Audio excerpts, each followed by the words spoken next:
டிகா தேவி. இட்டாலியிலிருந்து அன்புக்குரிய அண்ணன் ஜெகன் நமது அறக்கட்டளையை தொடர்பு கொண்டாருங்க.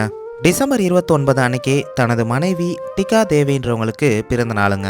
பிறந்த நாளை முன்னிட்டு குழந்தைங்க பெரியவங்கன்ட்டு எல்லாருக்குமே கேக் கட் பண்ணி கொடுத்துட்டு மதிய உணவு கொடுக்கணும் அப்படின்னு சொல்லியிருந்தாருங்க. மதிய உணவாக பார்த்தீங்கன்னா சிக்கன் பிரியாணி, கேசரி, ஆனியன் ரைத்தா, எல்லாருக்குமே ஒரு தண்ணி கேனும் தர சொன்னாருங்க. இந்த வீடியோ பார்க்குற நீங்கள் பிறந்தநாள் காணும் டிகா தேவின்றவங்களுக்கு ஒரு பிறந்தநாள் வாழ்த்துக்களை கமெண்ட்டில் சொல்லுங்கள். அவங்க சொன்ன மாதிரி எல்லாத்தையும் ரெடி பண்ணி எடுத்துக்கிட்டாங்க. இந்த உணவை எங்கே கொடுக்கலாம் அப்படின்னு யோசிக்கும் போது நம்ம திருவள்ளூர் ரயில்வே ஸ்டேஷன் பக்கத்திலே கஷ்டப்படுற மக்கள் ஏகப்பட்ட பேர் வசிக்கிறாங்க. குழந்தைகள் முதல் பெரியவர்கள் வரை எல்லாருமே பார்த்தீங்கன்னா வந்து அழகாக நின்று அவங்களுக்கு தேவையான அளவு சிக்கன் பிரியாணி வாங்கி நல்லா திருப்தியாக சாப்பிட்டாங்க. அதுக்கப்புறமா நம்ம திருவள்ளூர் ரயில்வே ஸ்டேஷன் பக்கத்தில் இருக்க பாலத்துக்கடியில் இருக்கிற மக்கள் எல்லாருக்குமே கொடுத்தாங்க. எல்லாரும் பார்த்தீங்கன்னா சாப்பிட்டு பார்த்துட்டு உணவு கொடுத்தவங்களுக்கு ரொம்ப நன்றி தம்பி அப்படின்னு சொன்னாங்க.